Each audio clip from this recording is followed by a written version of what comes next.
आप ऐसा काम क्यों कर रहे हैं, आप उसका फायदे क्यों नहीं उठा रहे? मुझे जो धर्म के पीछे और जाति के पीछे का जो पूरा सिस्टम है वो मेरे समझ में आ गया। अगर धर्म ग्रंथ वगैरह नहीं होते तो हो सकता है कि आप अपनी बहन के साथ सेक्स करते। हाँ, वो इम्पॉसिबल बात है, वो ऐसा होने वाला भी नहीं है। कि इस्लाम के अंदर होने वाली महिलाओं के साथ जो ब्रुटैलिटी, एक्चुअल में हम इस तरह के हैं, हम इंसान इस तरह के हैं कि हम हर जगह पैटर्न तलाश लेते हैं। हम अच्छा आप मानते हैं रामायण और महाभारत जो है वो एक माइथोलॉजी है? हाँ, मैं जो आप जैसे बता रहे हो ना, मेरा कोई ऐसा नहीं था कि मैं वहाँ पे जॉब कर रहा था। गजब चीज पता लगी सर मेरे को तो आज।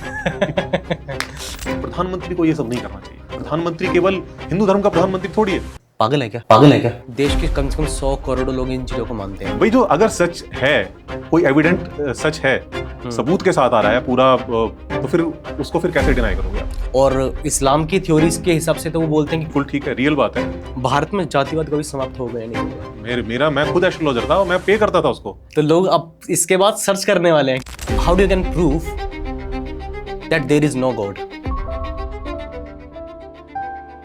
हेलो दोस्तों, आप सभी लोग का स्वागत है आज के इस खास पॉडकास्ट के अंदर। मेरे साथ गेस्ट के तौर पर हैं अर्पित द्विवेदी, हमारे साथ हैं अर्पित एक्सप्लेन चैनल से। सर आपका बहुत बहुत स्वागत है हमारे इस पॉडकास्ट के अंदर, पहले पॉडकास्ट और मेरे फर्स्ट गेस्ट के तौर पर आपका बहुत स्वागत है। थैंक यू दीपक भाई, बहुत बहुत शुक्रिया आपका भी। आपने मुझे अपने पहले गेस्ट के तौर पर इनवाइट किया और बहुत अच्छा लगा मुझे।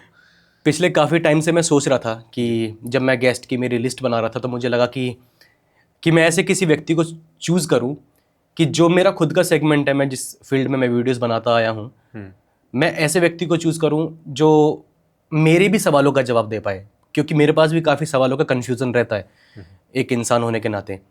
तो मुझे लगता है कि उसके लिए आप सबसे बेस्ट थे, तो मैंने इसलिए आपको चूज़ किया। तो लेकिन शुरुआत जो है, लेकिन उससे अलग जो है मेरे लिए वो ये कि देखो अर्पित द्विवेदी जी, कि भाई द्विवेदी, त्रिवेदी, भारद्वाज, शुक्ला और जितने भी इस तरह के सरनेम हैं जो कि अपर कास्ट से बिलोंग करते हैं, आप भी इसी कास्ट अपर कास्ट से बिलोंग करते हैं, आपका सरनेम बहुत मैटर करता है बॉस। ठीक है, हमारे देश के अंदर जो, मैं कॉन्स्टिट्यूशनल बॉडी के तौर पर नहीं बोल रहा हूँ, SC ST OBC जनरल के तौर पर नहीं बोल रहा हूँ, मैं ब्राह्मण क्षत्रिय वैश्य शूद्र के तौर पर बोल रहा हूँ, जो आपका सरनेम बहुत मैटर करता है। और इसका प्रिविलेज आपको भारत में तो है ही है, इसके अब बाहर भी हो रहा है और हर जगह होता है। आप ऐसा काम क्यों कर रहे हैं, आप उसका फायदा क्यों नहीं उठा रहे? आप अपने सरनेम का, अपने द्विवेदी होने का फायदा क्यों नहीं उठा रहे? आप नास्तिक क्यों बने बैठे हैं? ऐसी क्या मतलब प्रॉब्लम आ खड़ी हुई कि आप ईश्वर में भरोसा नहीं करते, आप बिल्कुल एथीस्ट हैं, और इवन जो जिस व्यवस्था से आप चाहो तो करोड़पति अरबपति बन सकते हैं खूब। क्यों सर, क्यों पेट पे लात मार रहे हो? देखिए, इसका शॉर्ट आंसर ये है कि अगर आपको कोई सच पता चल गया तो फिर आप दोहरी जिंदगी नहीं जी सकते। मेरे साथ समस्या यही हुई कि मुझे जो धर्म के पीछे और जाति के पीछे का जो पूरा सिस्टम है वो मेरे समझ में आ गया। अब एक बार समझ में आ गया तो मेरे पास कोई तरीका नहीं कि मैं उसको भूल जाऊं। अगर मेरे पास कोई ऐसा तरीका होता, जैसे वो मैन इन ब्लैक में एक वो था ना, उनके पास पेन था, वो ऐसे चमकाते थे और वो सब पूरी भूल जाते मेमोरी रिमूव हो जाती थी पूरी। हाँ। अगर ऐसा कोई सिस्टम होता ना तो वो किया जा सकता था, लेकिन अब वो हो नहीं सकता। ये कुछ ऐसा है कि मैं आपको अगर समझाऊं तो, कि जैसे कि कोई मैजिशियन है, कोई जादूगर है, कोई जादू दिखा रहा है, आप उसको बैठकर देख रहे हो और जब तक आपको उसकी ट्रिक नहीं पता, आपको उस जादू में मजा आ रहा है। लेकिन अब आप स्टेज पर गए, आपको पूरी उसकी ट्रिक समझ में आ गई कि वो जादू कैसे हो रहा है। अब वो दोबारा जब वो जादू दिखाएगा ना, आपको मजा नहीं आएगा, क्योंकि आपको उसके पीछे का पूरा पता चल गया कि ये किस तरह से काम कर रहा है। और एक बार अगर आपको वो पता चल गया तो फिर उसको भूलने का कोई तरीका नहीं आपके पास। अब आप दोबारा उस ट्रिक से जो आपको रोमांच पैदा हो रहा था पहले, वो अब नहीं होगा। आपका एंथुसियाज्म खत्म हो जाएगा, कुल मिलाकर खत्म हो जाएगा। तो वही चीज मेरे साथ हुई कि जो एक व्यवस्था बनी आ रही थी, मुझे उस सिस्टम का पूरा पता चल गया कि ये सिस्टम कैसे काम कर रहा है, जो प्रिविलेज है वो क्यों मिला हुआ है, कैसे मिला हुआ है, और उसके पीछे की क्या हिस्ट्री है, और उसके क्या एडवांटेज हैं और क्या डिसएडवांटेज हैं एज अ पर्सन भी और एज अ समाज भी। अगर समाज के तौर पर भी हम देखें तो वो भी मुझे पता चल गया। तो अब उस चीज़ को मैं कैसे भूल जाऊँ, उन चीज़ों को मैं कैसे इग्नोर कर दूँ। एक जो प्रिविलेज है वो बिल्कुल ठीक है, रियल बात है, वो प्रिविलेज है, वाकई में एग्जिस्ट करता है। भले कोई, आप मानते हैं कि आपके पास आज भी अपने द्विवेदी के कास्ट का आपको प्रिविलेज मिलता है? बिल्कुल मिलता है, 100% मिलता है। और कोई भी व्यक्ति जो भी थोड़ा सा रैशनल होगा, भले वो पूरी तरह से रैशनल हो, थोड़ा भी अगर वो अपने चीज़ों पर विचार करेगा, और भले वो मतलब ये इस चीज़ को डिनाई करे कि भाई ऐसा कोई प्रिविलेज नहीं मिलता, बट ये सही नहीं है। क्योंकि अगर आप देखो कि जितने भी जॉब्स वगैरह हैं या बिजनेसेस हैं, वहाँ पर आपका, और इंडिया में खास तौर पर आपका नाम बड़ा मैटर करता है। कि वो कौन व्यक्ति है, और नाम आपके सरनेम से तुरंत लोग पहचान जाते हैं कि आप कौन सी कम्युनिटी से बिलोंग करते हैं, और वो जो ट्रीटमेंट है वो डिफरेंट हो जाता है। ये चीज़ मैंने ऑब्जर्व की है। यानी आप ये कहना चाह रहे हैं कि ये जो हमें कास्ट प्रिविलेज मिल रहा है या फिर कुछ लोगों को कास्ट का डिसएडवांटेज है, ये अनइंटेंशनली है, क्योंकि आप नहीं कर रहे हैं, आप नहीं चाह रहे हो कि मेरे को ऐसे कोई प्रिविलेज मिले, but goes to your surname, सिर्फ द्विवेदी देखना और त्रिवेदी देखना ही is sufficient to sufficient get any kind of advantage ना। बिल्कुल। और इसका ना आपको इंडिविजुअली फायदा मिल जाए, लेकिन एज अ जब होल आप देखोगे, एक एज अ समाज आप देखोगे, तो वो समाज के तौर पर उसका नुकसान होता है।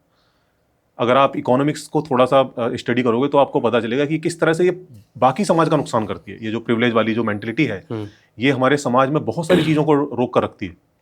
जो हमारे समाज का जो सिस्टम इतना एफिशिएंटली वर्क नहीं कर पाता, हमारा जो पॉलिटिकल सिस्टम है वो क्यों फंसा रहता है इन चीज़ों में, कास्ट जैसी चीज़ों में। हम देखते हैं जो पॉलिटिक्स है हमारी, वो इतनी ज़्यादा कास्ट की तरफ, रिलीजन की तरफ इंक्लाइंड क्यों है? क्योंकि ये सिस्टम एग्जिस्ट कर रहा है हमारे दिमागों के अंदर, जो पब्लिक के अंदर ये सिस्टम एग्जिस्ट कर रहा है। जो हमारी सरकारी मशीनरी है वो एफिशिएंटली काम नहीं कर पाती, इसीलिए क्योंकि उनको वो फ्री होल्ड अगर देती है गवर्नमेंट, ज़्यादातर आप देखो गवर्नमेंट की जितनी भी पावर है वो सेंट्रलाइज्ड है इंडिया के अंदर। बाकी कंट्रीज का आप देखो, चाइना का देखो, अमेरिका का देखो, यूरोपियन कंट्रीज का देखो, तो वहाँ की जो बॉडीज हैं, जो पावर जो उनकी एग्जिस्ट करती है, वो लोकल बॉडीज में एग्जिस्ट करती है। यहाँ पर सारी पावर सेंट्रलाइज है। क्यों सेंट्रलाइज है? उसके पीछे रीजन ये है कि अगर उसको लोकलाइज कर दिया गया तो लोकल जो आदमी है उसका माइंड सेट तो कास्टिस्ट है, वो तो जातिवादी है। वो जातिवादी क्या करेगा? वो अपने लोगों का फेवर करना शुरू कर देगा। तो इसलिए इसको सेंट्रलाइज करना पड़ता है। जब और सेंट्रलाइज होने के नुकसान है, हर चीज अगर आप केंद्र में बैठकर डिसाइड करोगे, क्योंकि जब जमीनी स्तर पर जाकर जहां पर वो एग्जैक्टली चीजें इंप्लीमेंट होनी है, तो वो वहां के लोगों का उसमें इन्वॉल्वमेंट बहुत ज्यादा जरूरी है। अगर आप ऊपर से चीज़ों को इम्प्लीमेंट करते हो, वो चीज़ें उतनी फास्टली रन नहीं करती। हमारी जो इवन जो गवर्नमेंट जो बॉडीज़ हैं, उनकी जो अगर आप देखें कि जो भी जो ऑफिसर्स वगैरह हैं, उनका जो स्टाफ वगैरह है, तो उसमें मोस्टली जो ज़्यादातर स्टाफ है वो सेंट्रल की तरफ अलाइन होता है, मतलब कहें कि वो वहाँ से कंट्रोल होता है। वहाँ पर ज़मीन पर लोग बहुत कम हैं। अब जैसे चाइना में अगर आपको इंडस्ट्री लगाने जाओ, तो वहाँ की जो लोकल बॉडीज़ हैं वो इतनी एफिशिएंटली वर्क करती हैं कि आपके सारे काम फटाफट करा के देंगी। यहाँ पर आप जो है महीनों जूझते रह जाओगे और आपके काम नहीं होंगे, क्योंकि वहाँ पर एनफ एम्प्लॉयज ही नहीं है जो कि आपके उस काम को उस स्पीड से कर पाए। और क्यों नहीं है? वो इसीलिए नहीं, क्योंकि अगर वो उन्होंने वहाँ पर सारी पावर दे दी, वहाँ पर लगा दी है, तो फिर जो सिस्टम है वो वर्क नहीं करेगा, क्योंकि वो फेवरिज्म शुरू हो जाएगा। ये सारी चलो ये तो ठीक है, मैं ये इस चीज़ से मैं आपके एग्री हूँ कि हाँ पे जब पावर सेंट्रलाइज होती है, लोकल बॉडीज़ में नहीं पहुँच रही है, तो ठीक है, प्रॉब्लम होती है। आपने इस काफ़ी सारी चीज़ों को एनालाइज किया, इसलिए आपने कास्ट के मुद्दों पर अपने विचार रखे और अपने आप को इससे अलग कर लिया। लेकिन आपको इससे धर्म से या फिर भगवान से क्या लेने देना? आप मतलब ऐसा क्यों लग रहा है कि भाई आपकी कोई पर्सनल दुश्मनी है कि भाई आप ठीक है, you don't believe in caste system, ठीक है, लेकिन फिर यू आर एथिस्ट आल्सो, मतलब ठीक है, आप मान रहे हो कि जो ग्रंथों में लिखा है, ठीक है, हम उन चीज़ों को नहीं मानते हैं, वो मैं आपकी बातों से एग्री हूँ कि हो सकता है हर किसी का व्यक्तिगत विचार हो सकता है, लेकिन there is someone who create the universe, who handle the things happening around us. So क्या रीज़न है? मतलब ठीक है, वो एक अलग चीज़ है, एक व्यवस्था एक अलग चीज़ है, सोशल में एक हायरार्की में एक अलग बात हो गई, लेकिन भगवान में भरोसा ना होना। आप मैंने देखा है कि सुधांशु त्रिवेदी हैं और प्रशांत आचार्य हैं, आपसे उनके ऐसा लगता है कोई पर्सनली कॉन्फ्लिक्ट है, तो भाई भगवान के अस्तित्व में तो भरोसा करते हो ना, ठीक है, कास्ट सिस्टम में नहीं कर रहे हो, लेकिन भगवान के अस्तित्व को क्यों डिनाई कर रहे हो? देखिए भगवान, मतलब how do you can prove that there is no god? ये सवाल मेरे पास कमेंट में बहुत आता है। देखिए, सबसे पहले हमें ये देखना पड़ेगा कि क्लेम की शुरुआत कहाँ से होती है। क्लेम की शुरुआत यहाँ से होती है कि कोई व्यक्ति क्लेम करता है, कोई व्यक्ति क्लेम करता है, या कोई संगठन या कोई धर्म क्लेम करता है कि गॉड जैसी कोई चीज़ एग्जिस्ट करती है जिसने इस दुनिया को बनाया है और जो इस दुनिया को चलाता है।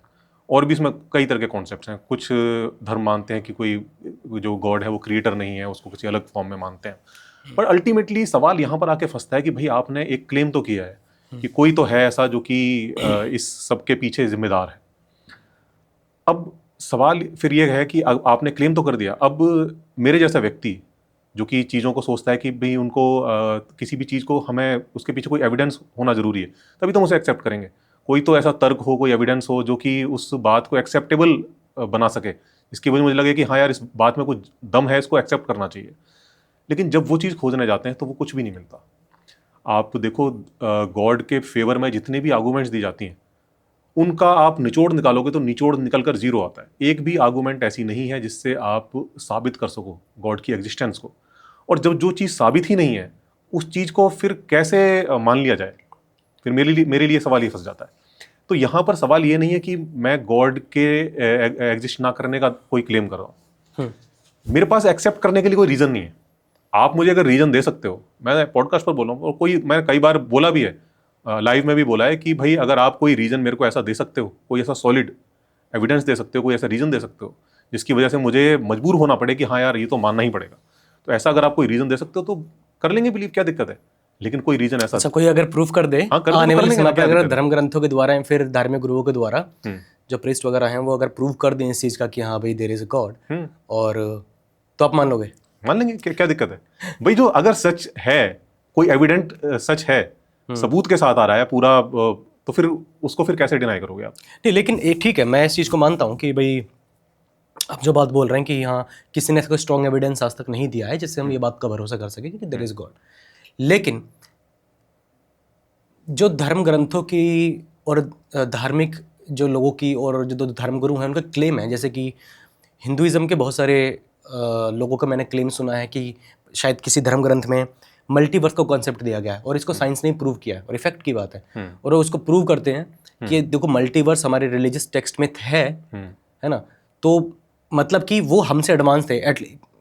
अगर हम इस बात को भी छोड़ दें कि हाँ भाई उनके ही भगवान ने इस यूनिवर्स को क्रिएट करा है, लेकिन फिर भी ये वाली बात आती है कि उनको ये वाली बात कैसे पता लग गई पहले, एक्चुअल में सैकड़ों हजारों साल पहले ये सारी बातें। जो मल्टीवर्स में ग्रंथों में मल्टीवर्स होने की बात करते हैं, उनको पहले ग्रंथों को ठीक से एक बार पढ़ना चाहिए कि उसके अंदर जिन मल्टीवर्स की बात नहीं, वहाँ लोकों की बात होती है, लोगों की लोक की बात होती है जिसको अच्छा कि अच्छा, अगर आप बात करते करते अगर रेफरेंस बता पाएं तो पॉसिबल है? अभी तो नहीं है क्योंकि तो मैं इसको एक काम करूंगा, मैं इस चीज को एडिटिंग में डाल दूंगा। हाँ, एडिटिंग में आप ऐड कर दीजिएगा, मैं आपको ठीक है? रेफरेंसेस बाद में दे दूंगा। हाँ, मैं इसको एडिटिंग में डाल दूंगा। ओके, तो लोकों की बात होती है। अब लोक में एक पृथ्वी लोक है, ठीक है ना। ठीक है। वैसे अगर हिंदू मैथोलॉजी के हिसाब से माना जाए तो कहते हैं कि पृथ्वी से 7 लोक ऊपर हैं और 7 लोक ही नीचे हैं। मतलब 7 तो ऊपर के लोक हैं और 7 नीचे के लोक हैं जिनको कि पाताल लोकों में गिना जाता है, जिसमें कि रसातल, तलातल और इस तरह से कई तरह के जो लोग पाताल लोक में आते हैं, फिर उसके ऊपर के 7 लोक आते हैं। तो ये इन लोकों की बात हो रही है। और ये लोकों का कॉन्सेप्ट भी कहाँ से आता है ये भी मैं आपको बता दूं। लोकों का कॉन्सेप्ट आता है कि जो पहले ऐसा माना जाता था कि जो हमारे पहले के जो पुराने जो एस्ट्रोनॉमर्स थे वो ये मानते थे कि धरती तो सेंटर में है और इसके अराउंड में 7 सेलेस्टियल बॉल्स हैं जो कि ट्रांसपेरेंट हैं। मतलब अच्छा, ऐसा माना जाता था। अर्थ जो है सेंटर में है और 7 सेलेस्टियल बॉल्स हैं ट्रांसपेरेंट, और वो इसको कवर किए हुए हैं चारों तरफ से। और उसको मानने का रीजन ये था कि जितने भी हम जो ज्योतिष में जो प्लैनेट्स होते हैं जिनकी हम बात करते हैं, तो उसमें सन हो गया, मून हो गया, उसके बाद आपका मरकरी, वीनस, लेकिन सिर्फ मार्स। लेकिन सिर्फ ये मल्टीवर्स नहीं है ना। हाँ, एक शायद मैं रिलीजियस टेक्स्ट खुद रिकॉल नहीं कर पा रहा हूँ जहाँ पर सन की और पृथ्वी की एग्जैक्ट डिस्टेंस बताई हुई है, शायद हनुमान चालीसा में भी। तो एक आपके बहुत अजीज दोस्त भी हैं, अभी उन्होंने एक रिसेंटली पॉडकास्ट में ये भी बताया था कि भाई वी कैन प्रूव कि भाई सन के ऊपर भी जीवन है। जी जी, है ना कि और वो जो उसका जो लाइफ है वो कुछ इस तरह की है कि शायद आग के फॉर्मेट में, आग्नेय शरीर वाले। हाँ, अग्नि शरीर वाले। तो भाई अब इसको कैसे डिस्प्रूव करोगे? मतलब ये पहले ये चीज़ कि सन और पृथ्वी के बीच में डिफरेंस जो है, और आपके बहुत अजीज दोस्त एक और हैं सुधांशु त्रिवेदी, ये सब क्लेम करते हैं, ये हाउ डू प्रूव? देखिए, पहले तो जो क्लेम कर रहा है ना उसको समझना चाहिए कि जो लाइफ है, लाइफ के पैदा होने के लिए कुछ एक ऐसी चीज़ें ज़रूरी हैं, उस तभी वो चीज़ इमर्ज हो सकती है कहीं पर। अब सन जो है वहाँ पर इतना क्योटिक इन्वायरमेंट है, सोचिए कि टेम्परेचर करोड़ों डिग्री सेल्सियस का टेम्परेचर है वहाँ पर, और लगातार वहाँ पर सोलर तूफान चलते रहते हैं। ऐसी जगह पर लाइफ जैसी चीज़ कैसे सस्टेन कर सकती है? ये मतलब सोचने वाली बात है। वो लोग जो क्लेम करते हैं वो क्या करते हैं कि एक पेपर है जिसको कोट करते हैं, जिसमें कि एक साइंटिस्ट है, उसने कोई संभावना जताने की कोशिश करी है कि किस तरह के, अगर मान लो कि सन पर लाइफ हम माने तो किस तरह के जीव वहाँ हो सकते हैं। तो उसकी एक संभावना उसने तलाशने की कोशिश करी और उस संभावना को वो एज अ प्रूफ पेश करते हैं कि भाई ऐसा भी हो सकता है कि वहाँ पर सन पर कोई इस तरह की लाइफ फॉर्म हो, जबकि इसका कोई भी सबूत नहीं है। इतने क्योटिक इन्वायरमेंट के अंदर कोई लाइफ सस्टेन कर ही नहीं सकती, पॉसिबल ही नहीं है। अब ऐसी चीज़ों, और वो ऐसा प्रूफ, ऐसा क्लेम क्यों कर रहे हैं? ऐसा क्लेम इसलिए कर रहे हैं क्योंकि उनके कुछ पुराने विश्वास हैं जिसको कि उन्हें बचा के रखना है। अब ये जो लोग हैं ये स्वामी दयानंद को मानने वाले हैं, आर्य समाजी हैं। उनका मत ऐसा था कि सभी लोगों पर, क्योंकि उनका ऐसा विश्वास था कि इतने जो सेलेस्टियल बॉडीज जो हैं, जो हम अपने आसपास देखते हैं, तो ये ईश्वर तो बुद्धिमानी से रचना करता है, ईश्वर तो ऐसे फालतू में तो कोई चीज़ बनाता नहीं है। तो ये बनाई है तो उसके पीछे जरूर यहाँ पर भी कुछ ना कोई जीव वगैरह रहते होंगे, ऐसा उनका सोचना था। तो इसलिए उन्होंने ये कहा कि भाई जो सूरज है, सूरज के ऊपर भी लाइफ है और वहाँ भी लोग रह सकते हैं। और इसी तरह जो बाकी जो सेलेस्टियल बॉडीज हैं, अब जैसे कि वो जो अमोघ लीला प्रभु हैं, वो एक पॉडकास्ट में बता रहे थे कि जो मून है, मून के ऊपर भी लाइफ है, वहाँ पर भी जो है जीव रहते हैं। लेकिन जब उनसे पूछा गया कि भाई मून पर अगर आप कह रहे हो लाइफ है तो वहाँ तो ऑलरेडी ह्यूमन जाके देख चुके हैं, वहाँ तो कोई लाइफ मिली। तो उन्होंने कहा वो मून की जो लाइफ है वो अलग डायमेंशन में। अब इस तरह के जो क्लेम है, अब मान लो कि कोई कह रहा है कि सन पर लाइफ है, उससे कह लो कि भाई प्रूफ कह रहा है वो अलग डायमेंशन में, तो वो लगातार अपना गोल पोस्ट चेंज करता रहेगा। आप उससे प्रूफ मांगोगे, वो कहेगा कि नहीं ऐसे नहीं है, ऐसे देगा वो कुछ भी नहीं आपको। तो ये सिर्फ एक फेथ है जिसको जस्टिफाई करने के लिए लगातार बहाने बनाए जाते रहते हैं, तरह तरह के बहाने आप बनाते रहेंगे, क्योंकि आपने ईश्वर को बुद्धिमान मान लिया ना कि ईश्वर फालतू में कोई चीज़ करेगा नहीं। तो फिर आपको फिर ये करना पड़ेगा। अभी कोई आपसे कहेगा कि फालतू में कुछ नहीं करता, तो फिर ये जो बाकी प्लैनेट्स हैं इन पे लाइफ क्यों नहीं है, सन पर लाइफ क्यों नहीं है, और इतने सारे इतना बड़ा यूनिवर्स बना दिया, वहां पर अभी तक लेकिन ये बोलते हैं ना कि हर चीज़ का कॉज है। जैसे कि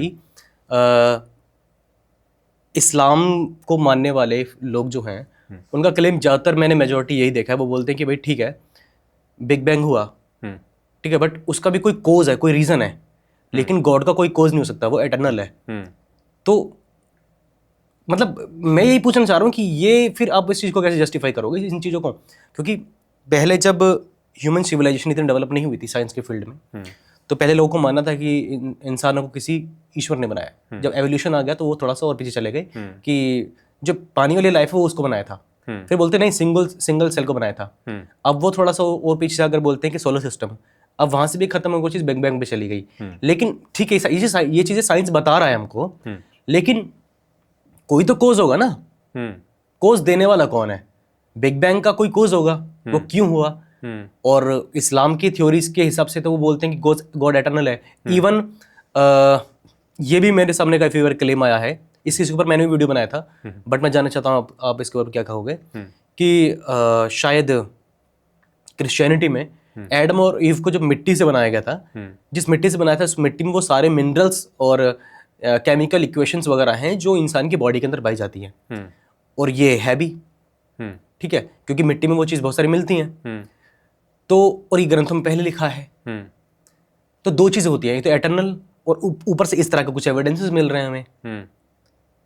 तो इतना इजीली डिनाई करना चीज़ों को, देखिए हमें ये समझना पड़ेगा कि अगर वो कह रहे हैं कि मिट्टी से बनाया होगा तो उसके पीछे रीज़न है, क्योंकि जब हम शरीर को कहीं आप मिट्टी में जैसे दफन कर दो, कुछ टाइम बाद अगर आप उसको देखोगे तो शरीर क्या होगा, ज़्यादातर उसके जो पार्ट्स हैं वो मिट्टी में मिल जाते हैं ना। तो लोगों को ऐसा सोचने लगता है कि भाई जो चीज़, अगर ये चीज़ वापस से मिट्टी बन सकती है तो मिट्टी से वापस इंसान क्यों नहीं बन सकता है? तो ये समझ यहाँ से आती है। ओके। हाँ, जैसे कि काफ़ी सारे हम सुनते हैं कि भाई इंसान जो हो तो मिट्टी का पुतला है, इंसान तो मिट्टी से बना हुआ है। तो हमें समझना चाहिए कि अगर कोई क्लेम कर रहा है तो उसके पीछे एक सरल बात भी तो हो सकती है ना। हम क्यों इतनी कॉम्प्लिकेटेड चीज़ों में जाएं? क्यों फिजिक्स केमिस्ट्री में जाएं? फिजिक्स केमिस्ट्री जाने की जरूरत ही नहीं है। तो ठीक है, ये चीज़ है। और दूसरा आपका क्या सवाल था? जो गॉड एटर्नल के बारे में, बिग बैंग का कॉज, एटर्नल के बारे में। हाँ, जो कॉज वाली बात है वो भी बड़ी सिंपल है। आपने जैसे बताया कि भाई पहले उनको जो कॉज था उसके बारे में उनको नहीं समझती। अब जैसे बहुत सारी चीज़ों के, जैसे भाई बिजली क्यों चमक रही है, अब ये एक बहुत बड़ा सवाल था लोगों के लिए, और ये तो अभी 18वीं सेंचुरी तक सवाल था हमारे लिए कि भाई बिजली चमकने का कारण क्या है। तो ये सवाल का अब सवाल है, आपके पास जवाब तो है नहीं।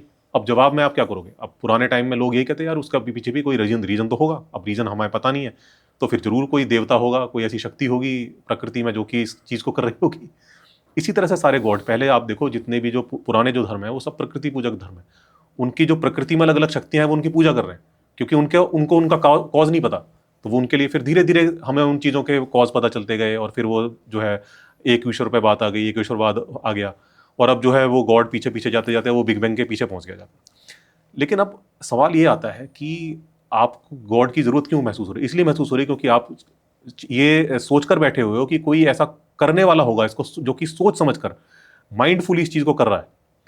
अब अगर आप ऐसा सोचते हो तो इसमें कहानी यहां पर फंस जाती है आकर, कि अगर आप ऐसा सोचते हो कि कोई ऐसा कॉन्शियस बीइंग है जिसने कि इस बिग बैंग को किया, जो कि इसको करने वाला है, स्टार्ट करने वाला है।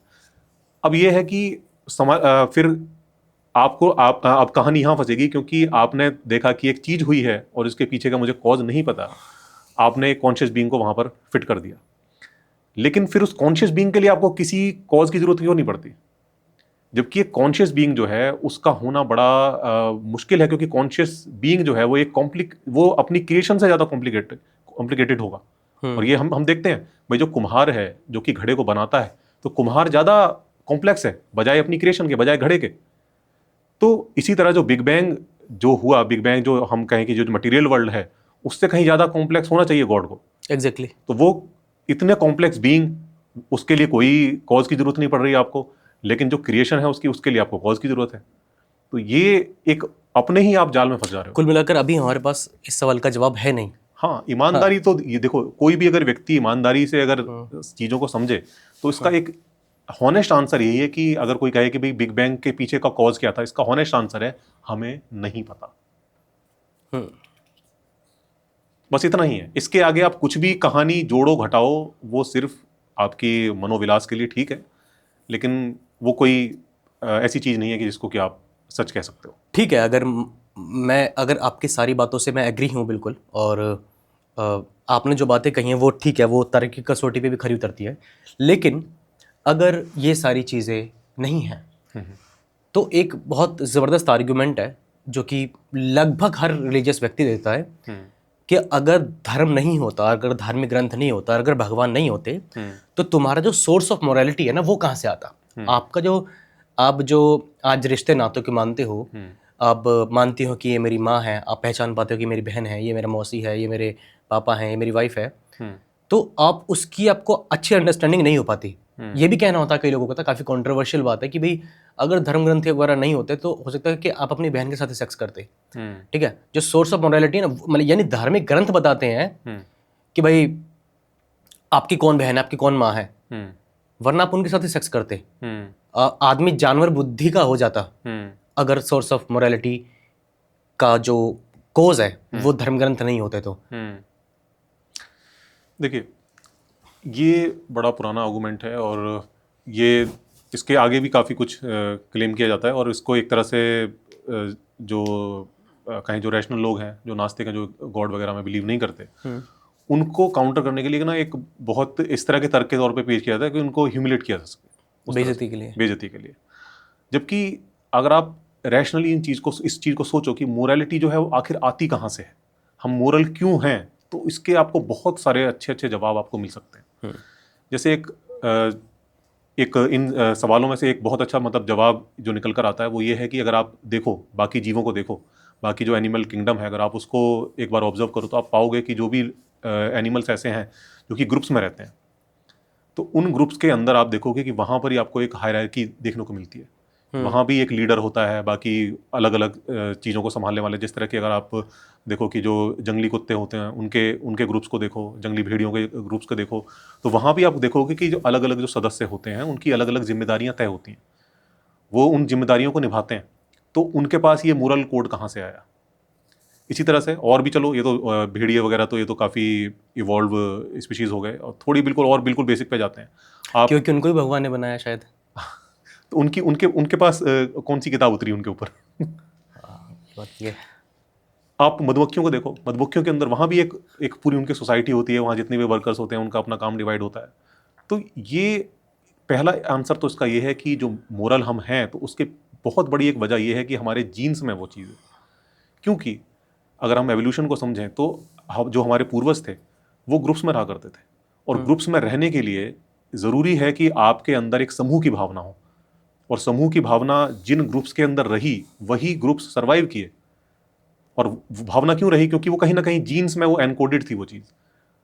एवोल्यूशन के दौरान कुछ ग्रुप्स ऐसे डेवलप हुए जिनका एक अंदर जो समूह की भावना ज़्यादा थी, वो ज़्यादा बेटर ग्रुप बना सकते थे, ज़्यादा बेटर जिन्होंने ग्रुप बनाया उन्हीं के ग्रुप सर्वाइव किए, और इसी वजह से हमारे अंदर भी ये समूह की भावना है। हम भी एक सामाजिक प्राणी हैं, हम भी अपना जानते हैं कि समाज में रहना है हमें, और समाज में रहने के लिए कुछ चीज़ों को मानना, कुछ चीज़ों को फॉलो करना ज़रूरी है। दूसरी चीज़ ये है कि जब कोई भी समूह जो वर्क करता है, अब जो ह्यूमंस के केस में हम बहुत सारी जो चीज़ें हैं, जो मोरालिटी है, हम मोरल क्यों हैं, उसके पीछे बड़ी वजह है, अगर आप देखें कि भाई आप कोई बुरा काम क्यों नहीं करते, तो उसमें दो मेजर चीज़ें निकल कर आती हैं। दो मेजर चीज़ें, पहला चीज़ ये है कि आपको कानून का डर है, आप इसलिए नहीं करते, क्योंकि आपको पता है कुछ गलत किया मैंने तो कानून के फंदे में आ जाऊंगा मैं। दूसरा चीज़ ये है कि हो सकता है कि कुछ काम ऐसे हो जो कि जिसकी वजह से आप कानून के फंदे में नहीं आए। दूसरा जो डर आपको होगा वो ये है कि अगर मैंने कुछ ऐसा किया तो समाज में मेरी इमेज खराब हो जाएगी। ये दो बड़े मेजर डर हैं जो काम करते हैं। और ये जो इसका हमें पता क्यों चलता है कि ये जो मेजर डर ही क्यों काम कर रहे हैं, उसका रीज़न ये है कि आप देखें कि कई बार जो भीड़ होती है, भीड़ कई बार कोई गलत काम कर जाती है, और वो इसलिए क्योंकि भीड़ के अंदर इंसान की पहचान छुप जाती है, जो इंडिविजुअलिटी है वो खत्म हो जाती है उसको, इसलिए भीड़ कई बार बहुत गलत काम कर जाती है। भीड़ में आप देखें कि कई बार जो दंगे वगैरह होते हैं तो उसमें भीड़ किसी का घर जला दिया, किसी व्यक्ति को मार दिया, ये सब चीज़ें हमें देखने को मिलती है, क्योंकि इंडिविजुअलिटी खत्म हो गई।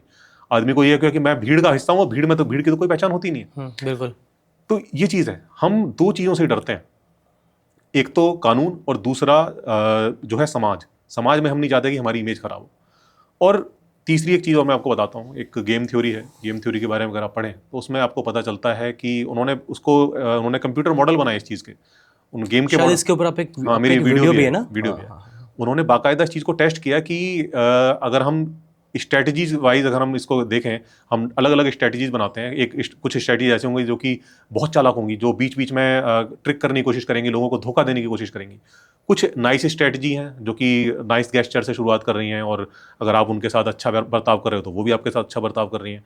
तो जब इस चीज़ को उन्होंने टेस्ट करा कंप्यूटर पे, तो उन्हें समझ में आया कि जो नाइस स्ट्रेटजीज हैं वो हर बार ज़्यादा स्कोर करती हैं बजाय जो नेस्टी स्ट्रेटजीज हैं, क्योंकि खुरापाती जो स्ट्रेटजीज हैं उनसे ज़्यादा स्कोर करती हैं हमेशा।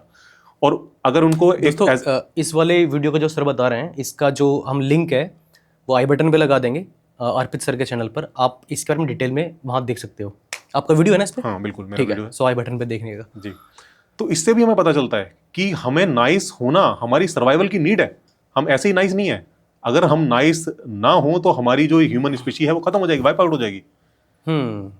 तो ये हमारी ज़रूरत है। और जो लोग नाइस नहीं होते, आप देखो कि समाज में धीरे धीरे उनका जो है बाइकआउट होता चला जाता है। और एक टाइम, मतलब अगर कहें कि यहाँ पर इस दुनिया के अंदर नाइस बनकर रहना कहीं ज़्यादा आसान है बजाय कि आप नेस्टी बनकर रहें।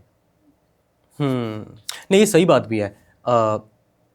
गॉट इट, मैं समझ गया। लेकिन बात ये भी है ना कि काफ़ी सारे लोगों का, खासकर जो हमारे आज के बड़े बूढ़े जो लोग हैं, बुजुर्ग लोग हैं, उनका मानना है कि वो ना पर्सनल कनेक्शन भी फील करते हैं इन चीज़ों से। जैसे कि पर्सनल कनेक्शन उनका कास्टिज्म को लेकर भी है। वो जातिवाद को प्रैक्टिस करना चाहिए, वो मान चुके हैं उस चीज़ को। और वो पर्सनल कनेक्शन फील करते हैं गॉड से लेकर, क्योंकि उनको लगता है कि गॉड की, देखो, पर्सनल कनेक्शन के ऊपर बात करना इसलिए ज़रूरी है क्योंकि वो पहले बात तो गॉड पे, एग्जिस्टेंस पे भरोसा करते हैं, उनके अस्तित्व पे।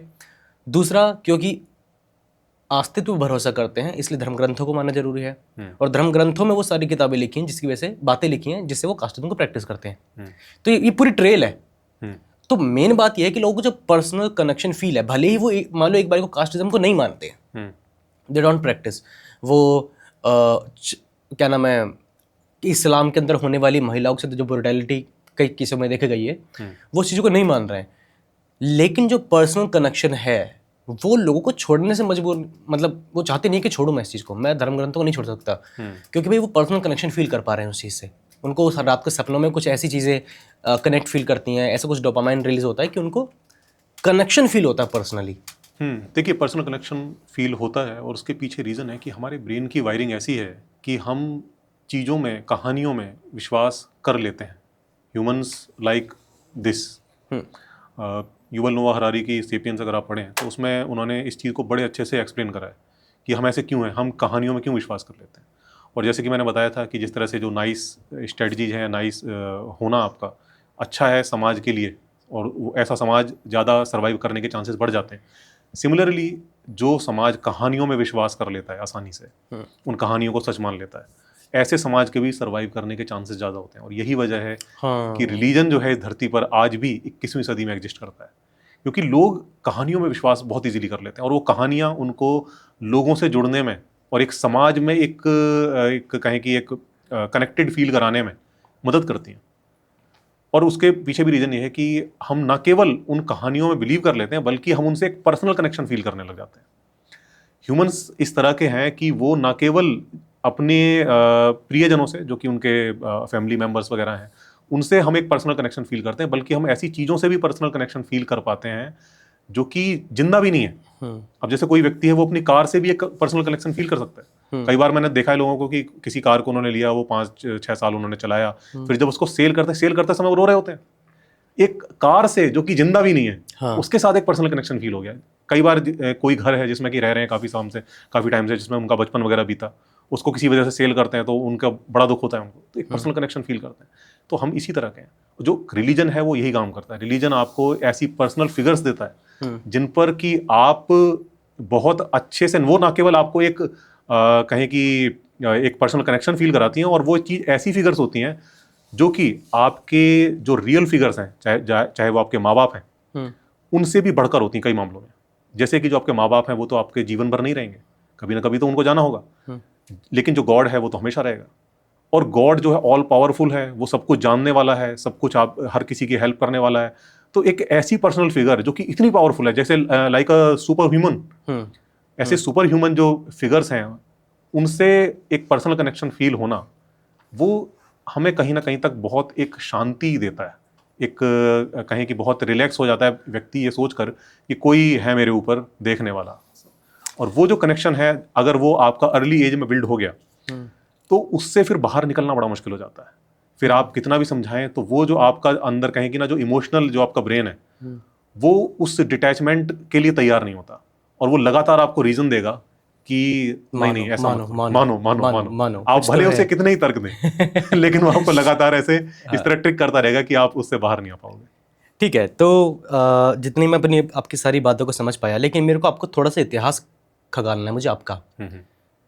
अगर ये सारी चीज़ें आप सोचते हैं, अपने विचारते हैं, इसके ऊपर वीडियोस बना रहे हैं, आपने फिर एस्ट्रोलॉजी के बैकग्राउंड में आपने जॉब क्यों किया? आप ईश्वर टीवी जैसे चैनल पर क्यों गए? आप ऐसे चैनलों पर अपने काम क्यों करा? मतलब मैं समझना चाहता हूँ कि क्यों किया, और ऐसे चैनलों के बैकग्राउंड में क्या चलता है, उनकी स्ट्रेटेजी क्या होती है कि वो किस तरह, जैसे कि शो होस्ट होने वाला है, होस्ट होने से पहले वो क्या करते हैं? क्या वो एक्चुअल में उस चीज के ऊपर बिलीव करते हैं कि हाँ भाई क्या आज का राशियों का पंचांग, क्या राशियों का जो वो है, दिन कैसा बीतने वाला है, आज क्या खाना है, क्या पहनना है, वो एक्चुअल में उस चीज को बिलीव करके बनाते हैं, बिलीव करके, या फिर बस उनको कुछ डेटा देना है, बस वो रेडी करते हैं और देते हैं क्योंकि अपने बैकग्राउंड में काम किया है? और आपने क्यों किया है फिर ऐसी जगह पर काम, अगर दिक्कत इतनी हो रही है तो? ओके, देखिए मेरी जो रैशनैलिटी की जर्नी है ना, वो बड़ी लंबी जर्नी है। और मैं, कुछ लोग होते हैं बड़ी लकी होते हैं, वैसे आप बड़े लकी हैं, मैं कहूँगा कि आप एक बहुत अर्ली एज में रैशनल बन गए, लेकिन मेरे साथ ऐसा नहीं है। मेरे को काफ़ी टाइम लगा, और मुझे कई बार इसका दुख भी होता है, यार मुझे इतना टाइम क्यों लगा, मैं पहले रैशनल क्यों अच्छा तो उस टाइम पर कितना टाइम हो गया? अब तो I think more than 10 years, या शायद ज़्यादा, 15 साल भी हो सकता है। ओके। तो जिस टाइम मैं ये सब कर रहा था, उस टाइम पर मैं रैशनल नहीं था, मतलब कहें कि उतना रैशनल नहीं था, मतलब कहें कि काइंड ऑफ स्पिरिचुअल जोन में था मैं, कि मैं ये तो खैर मैं नहीं, कर्मकांड वगैरह मैं तो नहीं मानता था, लेकिन बड़ा ऐसा लगता था कि हाँ कि कोई कुछ होगा, है ना। और एस्ट्रोलॉजी है, उस समय पर मुझे लगता था कि शायद समहाउ ये वर्क करती होगी। बट उसमें जॉब करने के बाद, उस काम को करने के बाद मेरे को समझ में आया कि इसके पीछे के कितने क्या लूप होल्स हैं, और ये कैसे, ये जो मार्केट है पूरा जो एस्ट्रोलॉजी का, ये किस तरह से वर्क करता है। कैसे? हाँ बताओ। वही तो पहले चैनल का बताता हूँ। चैनल जो है, इनका क्या बिजनेस मॉडल होता है। तो इस तरह के जो रिलीजियस चैनल्स होते हैं, हम लोग जनरली सोचते हैं कि ये जो है चैनल्स हैं, इस पर कि ये किसी को एज अ गेस्ट बुलाते हैं, एस्ट्रोलॉजर को, और वहाँ पर एक होस्ट होती है, वो उनसे सवाल करती है, वो एस्ट्रोलॉजर जवाब देते हैं, या कई बार लाइव कॉल्स भी होती हैं। उसमें एक नंबर फ्लैश होता है स्क्रीन पर, उसमें लोग कॉल करते हैं, और फिर वो डायरेक्ट कॉल कनेक्ट हो जाती है, और एस्ट्रोलॉजर उनकी कुंडली देखकर उनके सवालों का जवाब देते हैं। हाँ, कॉल पर जवाब। एक्चुअल में होता क्या है कि ये जितने भी प्रोग्राम्स होते हैं, ये सब एडवर्टाइजमेंट्स होते हैं, ये कोई रियल प्रोग्राम नहीं होते। मतलब किस तरह से एडवर्टाइज, कौन करवा रहा है? हाँ, एडवर्टाइजमेंट क्यों होते हैं, वो ये मैं क्यों कह रहा हूँ, एडवर्टाइजमेंट इसलिए होते हैं क्योंकि कोई भी जो चैनल है, एडवर्टाइजमेंट होने की शर्त क्या होती है, अगर आप कोई रियल प्रोग्राम बना रहे हो तो रियल प्रोग्राम के लिए क्या होता है कि टीवी चैनल जो होता है ना, टीवी चैनल का एक टाइम स्लॉट होता है, जैसे आधे घंटे का स्लॉट है, 1 घंटे का स्लॉट है। उस स्लॉट को जो टीवी चैनल है वो बेचता है। अगर आप एक रियल प्रोग्राम बना रहे हो तो टीवी चैनल को तो भाई आप उससे टाइम स्लॉट का पैसा चाहिए ना। अगर आप रियल प्रोग्राम बना रहे हो तो आपको कोई स्पॉन्सर ढूंढना पड़ेगा। आपने देखा हो ना कि वो टीवी चैनल में आता है sponsored by this. Yes yes yes. तो वो जो स्पॉन्सर होता है वो आपके प्रोग्राम को खरीदता है और वो टीवी चैनल को जो स्लॉट का पैसा देता है, इसके बदले में उसका एडवर्टाइजमेंट होता है। अब यहाँ पर क्या हो रहा है कि एडवर्टाइजमेंट किसका हो रहा है? एडवर्टाइजमेंट जो एस्ट्रोलॉजर बैठे हुए हैं उनका हो रहा है, उनका हो रहा है, उनका हो रहा है। और वो पैसा कौन दे रहा है? स्पॉन्सर्ड, ये ना एस्ट्रोलॉजर दे रहा है। अच्छा हाँ हाँ हाँ हाँ। वो पैसा एस्ट्रोलॉजर दे रहा है। क्यों दे रहा है? क्योंकि वो खुद का प्रचार करना चाहता है। तो वो जो प्रोग्राम है वो इसीलिए वो प्रोग्राम एक्चुअल में एडवर्टाइजमेंट है। और इस चीज को मैं ऐसे नहीं कह रहा हूँ, ये चीज पर मैं आपको एग्जैक्ट उनका वो नोटिस दे दूंगा। जो सूचना प्रसारण मंत्रालय है उन्होंने एक एडवाइजरी भी जारी की थी, एडवाइजरी इशू की थी, और उन्होंने कहा था कि जो प्रोग्राम इस तरह के चलते हैं जो कि 1-1 घंटे के, आधे-आधे घंटे के चलते हैं और ऐसा लगता है कि जैसे कोई प्रोग्राम चल रहा है, ये एक्चुअल में प्रोग्राम नहीं होते, ये एडवर्टाइजमेंट होते हैं। और टीवी चैनलों को निर्देश दिए थे कि आप वहां पर लिखें कि ये एडवर्टाइजमेंट है। अच्छा, जिसको हम शो के तौर पे देखते हैं पूरा, हाँ कि वो बीच में आते हैं, 1-1 घंटा भी चलते हैं, हाँ, तो वो 1 घंटे का एड होता एडवर्टाइजमेंट होता है है। वो शो नहीं होता। वो शो नहीं होता। गजब चीज पता लगी सर मेरे को तो आज। अच्छा हाँ, फिर तो इनका ये सिस्टम होता है। तो जितने भी आप एस्ट्रोलॉजर होते हैं वो वहां पर जाते हैं, अपने टाइम स्लॉट खरीदते हैं। अब टाइम स्लॉट खरीदा है, टाइम स्लॉट सस्ता तो नहीं आता है। उस टाइम पर जिस टाइम में मैं वर्क करता था, आधे घंटे का टाइम स्लॉट का अगर महीने का हम देखें, मतलब 10,000 रुपए आधे घंटे का स्लॉट का प्राइस होता था। तो अगर महीने का पर डे का, पर डे का, ठीक है, तो अगर आप महीने का देखें तो 3 लाख रुपए बैठता है। ठीक है ना, 3 लाख रुपए एक चैनल पर आपका आधे घंटे दिन में एक बार प्रोग्राम आएगा, तो 3 लाख रुपए आपको उसके लिए पे करना है। बड़े एस्ट्रोलॉजर जो होते हैं उनके दिन भर में अलग अलग चैनल्स पर मिला के कई जगह प्रोग्राम आते हैं, तो वो कुछ भी नहीं तो 10 से 15 लाख रुपए खर्च करते हैं महीने में अपने एडवर्टाइजमेंट पर। अब जब कोई व्यक्ति 10 से 15 लाख रुपए खर्च करेगा तो फिर वो पैसा उसे निकालना भी पड़ेगा। कहाँ से निकलेगा? तो तेल तो तिल में से ही निकलेगा ना। हाँ हाँ, जो उसके पास जो भी ग्राहक, उन ऑडियंस आ रही है, ऑडियंस जो भी जो आएंगे लोग, उससे उन एडवर्टाइजमेंट्स को देखकर ये सोचकर कि भैया ये तो बहुत प्रकांड पंडित हैं, इनके तो टीवी पर प्रोग्राम आते हैं, टीवी वाले इनको बुलाते हैं एज अ गेस्ट, वो ये सोचकर आएंगे ना। उनको क्या पता है एडवर्टाइजमेंट है, और वो आएंगे, उनको फिर वो खासकर लाइव कॉल भी आती हैं। हाँ, लाइव कॉल्स तो खैर जस्ट होते हैं, और उसमें वो भी कोई पीछे बैठे करता है क्या? नहीं, वो कई बार ऐसा होता है कि नहीं आती तो जो चैनल के लोग हैं वो भी कई बार खुद ही कर देते हैं। वो खुद ही कर देते हैं। अच्छा, ये भी होता है। तो अब वो तो आ रहे ना देखकर, तो फिर क्या करना पड़ेगा भाई? 10-15 लाख रुपए देने तो निकालने तो है ना। हाँ। वो निकालेगा कैसे? हाँ। वो फिर उनको नग बेचेगा, वो उनको पूजाएं कराएगा कि भाई तुम आप जो है 1 लाख की ये पूजा करा लो, 2 लाख की वो पूजा करा लो। इस तरह से फिर वो पैसा वहां से निकालेगा। तो ये सिस्टम पूरा इस तरह से चलता है। नहीं वो तो ठीक है, ये समझ गया। लेकिन जैसे मैंने बोला कि ये जो राशि का पूरा रेडी करते हैं, पूरे दिन कैसे बिताना है, क्योंकि हमारे पास अखबारों में ये चीज़ आती हैं कि भाई आज मीन राशि वाले के लिए बेस्ट है, कर्क राशि वाले के लिए चीज़ बेस्ट है, होता है। तो वो चीज़ जो निकालते हैं उनकी कैलकुलेशन किस तरह से की जाती है? मतलब किसी धार्मिक ग्रंथ का इस्तेमाल करते हैं वो, या एस्ट्रोलॉजी के जो मैथमेटिक्स जो जिनकी मेन चीज़ें हैं वो उसको इस्तेमाल करते हैं? एस्ट्रोलॉजी की बुक्स हैं कई सारी, और ये भी मैं मतलब वो जेन्युइन रिसर्च करते हैं कुल मिलाकर? उनको कुछ उसमें दोनों तरह के हैं। कुछ एस्ट्रोलॉजर होते हैं जिनको कि वाकई में लगता है कि ये चीज़ वर्क करती है ना, तो वो अपने हिसाब से उन चीज़ों का, जैसे है कि भाई शनि है तो शनि की ये प्रकृति है, उस हिसाब से उन चीज़ों को प्रिडिक्ट करते हैं, या कौन से भाव में है उस भाव के दशा के अनुसार वो सारी चीज़ों को इस तरह से प्रिडिक्ट किया जाता है। ओके, हाँ, तो वो उस तरह से करते हैं। कुछ होते हैं कि भाई उन्हें पता है कि भाई हमें कस्टमर को लूटना ही लूटना है, हमें क्या है क्या वो तो अलग की बात है, वो सिर्फ ट्रिक करते हैं। तो दोनों ही तरह के लोग हैं, और कुछ लोग अनजाने में कर रहे हैं क्योंकि उनको ऐसा लग रहा है कि एस्ट्रोलॉजी वर्क कर रही है। जैसे मैं भी काफ़ी टाइम तक करता था, मुझे भी ऐसा लगता था कि यार वर्क करती है, क्योंकि जो मैं बता रहा हूँ कई बार चीज़ें सही भी निकलती थी, लोगों को फ़ायदा भी हो रहा है, मैंने जो चीज़ें बताई हैं उन्होंने करी, उनको फ़ायदा हो गया। लेकिन फिर धीरे धीरे जब मैंने इसको पढ़ा समझा तो मेरे को समझ में आया कि ये एक्चुअल में हम इस तरह के हैं, हम इंसान इस तरह के हैं कि हम हर जगह पैटर्न तलाश लेते हैं। अब सामने वाला व्यक्ति आया, उसने अपनी समस्या बताई, उसकी कुंडली देखी, उसके अनुसार हम उसमें पैटर्न ढूंढ लेते हैं कि यार ये दशा यहाँ पर इस पे ऐसे चल रही है, इन ग्रहों की यहाँ पर युति बन रही है, इसकी इस पर दृष्टि है, और इस वजह से इसके साथ ऐसा हो रहा है। वही चीज़ हम जस्टिफिकेशन उसको देते हैं कि भाई देखो आपके ऊपर ये दशा चल रही है, आपके पास शनि की 7.5 लगी हुई है, आपके चंद्रमा पर राहु की दृष्टि है, और राहु या चंद्रमा का योग बना हुआ है, या इस तरह से, और ये आपके ऊपर ये दशाएं चल रही हैं, इन दशाओं की वजह से आपके साथ ऐसा हो रहा है। और वो कहता है हाँ हाँ गुरुजी ऐसा ही हो रहा है। तो आपका जो इन चैनलों को आपने छोड़ा, ऐसा क्यों लग रहा है कि मतलब मेरे को ऐसा कई बार मेरे दिमाग में आया अभी कि ऐसा तो नहीं कि आपको कोई पर्सनल कॉन्फ्लिक्ट हो कि भाई मेरे को अच्छी सैलरी नहीं मिल रही है या फिर मेरी किसी मैनेजर से कोई दिक्कत है और आपका कोई पर्सनल कोई लाइफ में कुछ ऐसा इंसिडेंट हुआ है कि भाई जिसकी वजह से आपका इन चीज़ों से हट गया भरोसा और आप फिर आगे बढ़ गए, है ना?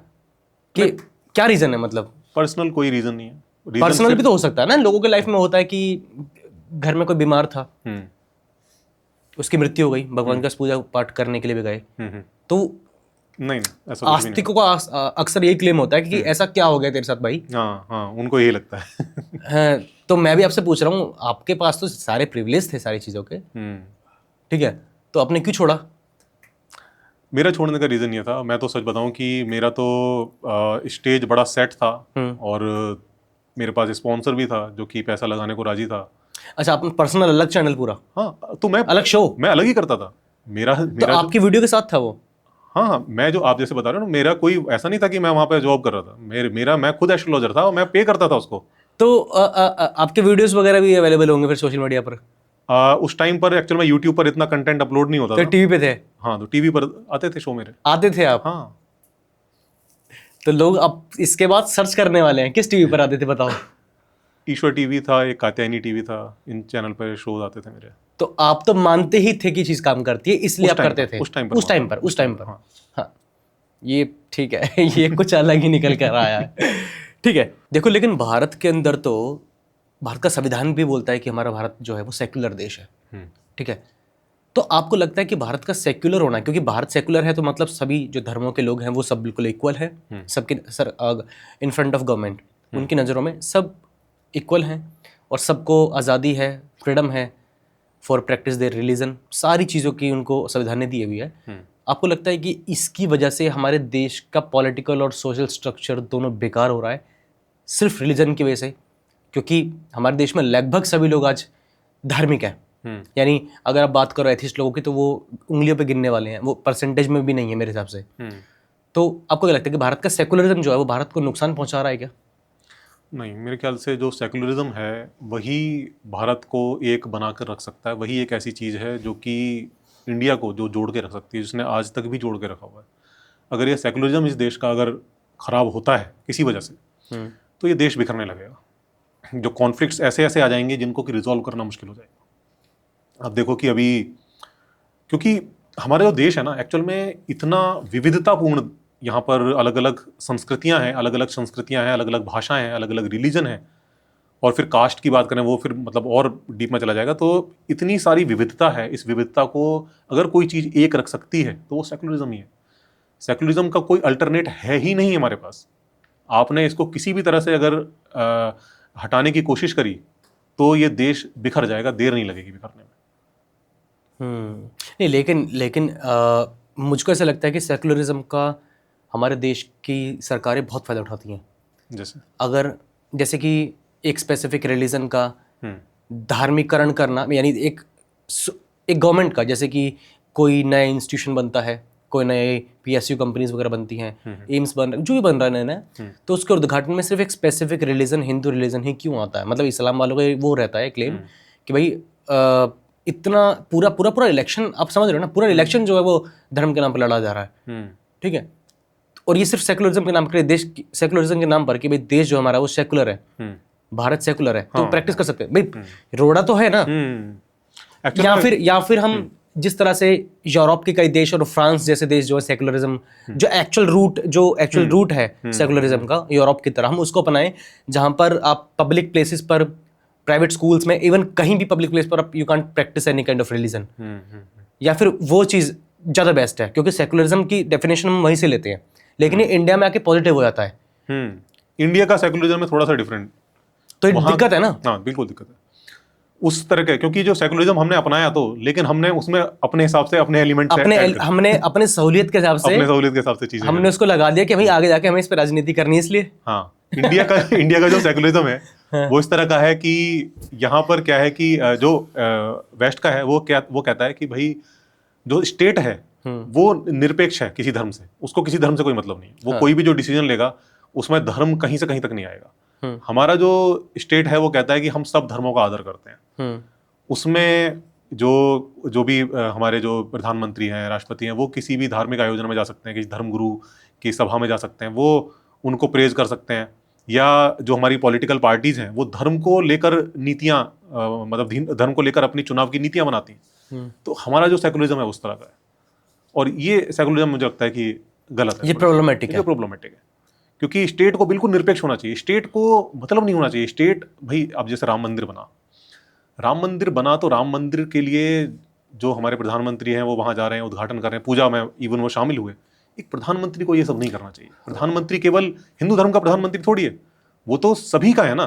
कोई अगर कहते कि भाई भारत में केवल हिंदू ही हिंदू हैं, कोई और नहीं, तो चलो एक बार को बात को मानी जाती। यहाँ पर तो भाई हिंदू भी हैं, मुस्लिम भी हैं, बौद्ध भी हैं, जैन भी हैं, सिख भी हैं, सभी है ना। तो फिर आप किसी एक पर्टिकुलर धर्म की तरफ इंक्लाइन नहीं हो सकते। और आपको किसी भी धर्म में, किसी भी ऐसे रिलीजियस चीजों में, इंस्टीट्यूशन में मतलब जाना ही क्यों है? आपको जिस काम के लिए सत्ता दी गई आप उस काम को करो। आप सबका भला देखो, भाई सबको किस तरह से हम मैक्सिमम गुड सबका अचीव कर सकते हैं, आपका फोकस वहाँ होना चाहिए। तो आप मानते हैं कि हमारे देश में से जो रिलीजन का इन्फ्लुएंस है पॉलिटिक्स में, रिलीजन का, ये हमारे देश की तरक्की में रोड़ा है बहुत बड़ा। और हमारे देश में जो सिंबॉलिक पॉलिटिक्स है, जैसे कि अभी आप देख रहे हैं कर्नाटका में, तमिलनाडु में सॉरी, लैंग्वेज को लेकर, तमिल को लेकर, क्योंकि सिंबॉलिक पॉलिटिक्स आ गई कि यहाँ पर हमको पहले शेंगोल को लेकर था, क्योंकि ये सारी चीज़ें कहीं ना कहीं कल्चर या फिर रिलीजन से डायरेक्ट कनेक्टेड है। तो आपको लगता है कि भाई हमारे देश के डेवलपमेंट में बहुत बड़ा रोड़ा है? बहुत बड़ा रोड़ा है, क्योंकि मेरे को पर्सनली मैं बता रहा हूँ, मैंने आज तक ऐसा कोई इलेक्शन ही नहीं देखा जहाँ पर जाति की बात ना हो रही हो, जहाँ पर कास्ट रिलीजन की बात ना हो रही हो, जहाँ पर हिंदू मुस्लिम की बात नहीं हो रही हो। तो इस चीज को, इसका सॉल्यूशन क्या है? क्योंकि प्रॉब्लम तो हमको पता लग गई, सॉल्यूशन क्या है? सॉल्यूशन ये है कि अगर हम हर व्यक्ति को नास्तिक बनाने बैठे तो भाई 100 साल और लग जाएंगे हमको भारत के, जो कोई नेक्स्ट टू इम्पॉसिबल है। हाँ, वो इम्पॉसिबल बात है, वो ऐसा होने वाला भी नहीं है एक तो। लेकिन हाँ, अगर इम्पॉसिबल है इसका मतलब ये नहीं है कि हमें इस पर में बात नहीं करनी चाहिए। बात करनी बहुत ज़रूरी है। इंडिया में तो बात करनी बहुत ज़्यादा ज़रूरी है, क्योंकि यहाँ का जो व्यक्ति है वो इतना कम्युनल है, इतना कास्टिस्ट है। वो इन चीज़ों से तब तक बाहर नहीं निकलेगा जब तक कि वो अपने जो विश्वास हैं, बिलीफ्स हैं, उनके ऊपर रैशनली विचार नहीं करेगा। तो यहाँ तो बात करनी बहुत ज़रूरी है, लेकिन उस बात का टारगेट ये नहीं है। कई बार लोग सोचते हैं कि आप क्या करो, आप कितने लोगों को नास्तिक बना दोगे, कितनी। नास्तिक बनाना हमारा उद्देश्य ही नहीं है।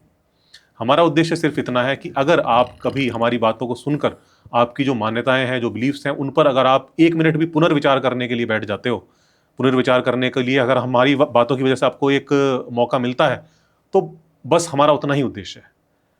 यहाँ पर ज़रूरत है कि लोग फ़र्क समझें कि फेथ में, बिलीफ में, फेथ और बिलीफ जो हैं वो उसमें और रियलिटी में क्या फ़र्क है। हमारे यहाँ क्या है कि फेथ को हम रियलिटी से मिक्स आपको लगता है कि पब्लिक प्लेसेस पर या फिर कहीं भी, या फिर ये जितने भी ये कॉन्फ्लिक्ट चल रहे हैं रिलीजन को लेकर और राम मंदिर को लेकर, मस्जिद को लेकर, क्योंकि हमारा देश एक सेकुलर देश है, आपको लगता है कि इसकी बिल्कुल ख़त्म ही हो जाए? ख़त्म हो सकते हैं। ख़त्म ऐसे होंगे कि जब हम ये फ़र्क समझने लगेंगे कि एक बिलीफ में और एक रियलिटी में क्या फ़र्क होता है, एक माइथोलॉजी में और हिस्ट्री में क्या फ़र्क होता है। हम इन चीज़ों को मिक्स कर देते हैं। अच्छा, आप मानते हैं रामायण और महाभारत जो है वो एक माइथोलॉजी है या फिर एक इतिहास है? मतलब अगर इतिहास है तो कैसे है? क्योंकि जैसे कि हमारी बातों की शुरुआत अभी हुई थी, शुरुआत में तो मैंने बोला था कि रिलीजियस टेक्स्ट ऐसे कहते हैं। तो रिलीजियस टेक्स्ट की जो टाइमलाइन आप क्या समझते हैं? क्योंकि जो आस्तिक लोग हैं उनको तो कहना यही है कि ये, कुछ लोग तो उसको करोड़ साल पुराना बताते हैं, कुछ लोग बोलते हैं कि 5-7 हज़ार साल पुरानी धार्मिक ग्रंथ है। तो आपके ख्याल से ये माइथोलॉजी है, इतिहास है? क्योंकि अगर हम इसके ऊपर बात नहीं करेंगे तो हम उनके कल्चर और उसके बिलीफ को, उसके ऊपर हमारी उंगली उठाने का हमारे पास अधिकार नहीं है। बिल्कुल बिल्कुल, ठीक है। तो रामायण और महाभारत का जो इतिहास है, ये आपके नज़र में ये लोग, ये क्या चीज़ है? माइथोलॉजी है तो कैसे है, इतिहास क्यों नहीं है? क्योंकि आपकी बातों से मुझे ऐसे ही लग रहा है। देखिए, वैसे तो बहुत सारी चीज़ें, हम केवल टाइमलाइन को उठा लेते हैं। ठीक है। 2 तरह की टाइमलाइन है, एक है माइथोलॉजिकल टाइमलाइन और एक है हिस्टोरिकल टाइमलाइन। माइथोलॉजिकल टाइमलाइन के हिसाब से जाएं, जो हिंदू धर्म ग्रंथों के अंदर मिलती है, उसमें हमें 4 युगों का कॉन्सेप्ट मिलता है। ये 4 युग हो गए आपका सतयुग, द्वापर, त्रेता और कलयुग। हाँ, ठीक है ना। अब इन युगों का आप पीरियड देखो कितना कितना है। कलयुग सबसे छोटा है, सबसे छोटा जो पीरियड है वो है 4,32,000 साल का, हाँ। ठीक है ना। द्वापर आ जाएगा, द्वापर हो जाएगा फिर 8,64,000 साल का, उसका डबल हो गया, ठीक है ना। फिर इसका कलयुग का ही 3 गुना जो होगा वो त्रेता हो गया, और फिर उसका 4 गुना सतयुग है। सतयुग जाके बैठता है 17,28,000 साल का। मतलब ये रिलीजियस टेक्स्ट में एग्जैक्टली हाँ, ये वाली टाइमलाइन मेंशन है। ये टाइमलाइन मेंशन है। तो ये माइथोलॉजिकल टाइमलाइन है, ठीक है ना। अब माइथोलॉजिकल टाइमलाइन में अगर आप चीज़ों को फिट करोगे, फिर कैसे करोगे? एक बार आपको पहले हिस्टोरिकल टाइमलाइन बता देता हूँ। हिस्टोरिकल टाइमलाइन की अगर हम बात करें तो हमें पता चलता है कि हमारे जो कृषि है, जो इंसानों ने पहले जो कहें कि जो एग्रीकल्चर सोसाइटीज़ वगैरह बिल्ड होना शुरू हुई हैं, वो आज से 10,000 साल पहले की बात है। ओके, ठीक है ना। और उससे थोड़ा सा पीछे जाएंगे तो 50,000 साल पहले जो हमारे जो पूर्वज थे वो उन्होंने एक आइस एज का सामना करा था, और उसमें से बहुत कम इंडिविजुअल्स बचे थे, और वहाँ से फिर सिविलाइजेशन आगे बढ़ी।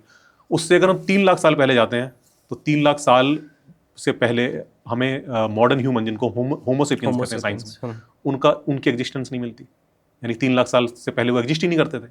उससे पहले और अदर होमो स्पीसीज थी, जैसे होमो इरेक्टस, होमो हेंडेलबर्गेंजिस वगैरह, तो ये सब वहाँ पर जमीन पर मौजूद थी, ठीक है ना। तो अब आप देखो कि अब इसको आप माइथोलॉजिकल टाइमलाइन में कैसे फिट कर सकते हो। भाई माइथोलॉजिकल टाइमलाइन में तो आपका 4,32,000 साल का तो वही बैठ रहा है, कलयुग ही बैठ रहा है। हाँ। उसके बाद उसका डबल आपका द्वापर हो गया, फिर उसका ट्रिपल त्रेता हो गया, फिर सतयुग हो गया, 4 गुना। तो मतलब अगर जैसे रामायण की बात करें, रामायण कहते हैं कि त्रेता युग में हुई थी। अब त्रेता युग मेरे ख्याल से करीब 20 लाख साल बैठेगा पीछे। हाँ। अब आप 20 लाख साल पहले देखो, क्या पॉसिबिलिटी है कि रामायण में जैसी सोफिस्टिकेटेड सभ्यता की बात की गई है, क्या वो होनी पॉसिबल है उस टाइम पर? पॉसिबल ही नहीं है। तो फिर उसको माइथोलॉजी क्यों ना कहा जाए? तो फिर मतलब हमारे पूरे इलेक्शंस राम और महाभारत के ऊपर होते हैं। इलेक्शन, देश के कम से कम 100 करोड़ लोग इन चीज़ों को मानते हैं। वो पागल है क्या? मतलब आपके हिसाब से तो मुझे ऐसे लग रहा है। नहीं, मैं पागल नहीं कहूंगा उन्हें, मैं ये कहूंगा कि वो माइथोलॉजी और हिस्ट्री में फर्क नहीं कर पा रहे। उनको ये समझना पड़ेगा कि माइथोलॉजी का एक अपना स्थान हो सकता है तो उसको केवल माइथोलॉजी समझ के अगर प्रैक्टिस कर लें कोई प्रॉब्लम है क्या? कोई दिक्कत नहीं। मैं तो कहता लेकिन हूं आपको पता होना चाहिए कि मैं जो प्रैक्टिस कर रहा हूं ये मेरा बिलीफ है, ये मेरी माइथोलॉजी है। बट उसको इतिहास ना मानो। इतिहास मत मानो। इतिहास मानोगे, बिलीफ्स को साइंस मानोगे, उनमें साइंस ढूंढोगे, साइंस घुसाने की कोशिश करोगे, गलती है ना। फिर आप खुद ही मौका दे रहे हो हमें आप पर सवाल उठाने का। अगर आप ये कह दो, कोई भी बिलीवर अगर मेरे से कहता है कि भाई मैं ऐसा करता हूं, मैं पूछता हूं भाई क्यों करते हो, अगर वो कह देता कि ये मेरा बिलीफ है, मैं चुप हो जाऊंगा। मेरे पास अगला जवाब कुछ कहने के लिए बचेगा ही नहीं। ठीक है। अगर वो कहता है कि ये जो है मैं इस पर क्यों विश्वास करता हूं, और वो कहे कि भाई ये माइथोलॉजी है, मैं इसलिए माइथोलॉजिकल स्टोरी में बिलीव करता हूं, मैं चुप हूं, मैं कुछ भी नहीं कह सकता उसको। लेकिन जब वो कहेगा नहीं ये तो हिस्ट्री है, तो फिर बात आगे बढ़ेगी। फिर आगे बात आगे बढ़ेगी। ठीक है, ओके। सो वैसे अर्पित भाई, मैंने जब आपको पहली बार ही मैंने सुना यूट्यूब पर, मैंने सुना था ह्यूमन विद साइंस सर के चैनल पर जी। और मैं उनकी विचारों से और उनकी वीडियो से ज़्यादा मैं उनका फ़ैन हूँ उनकी आवाज़ का।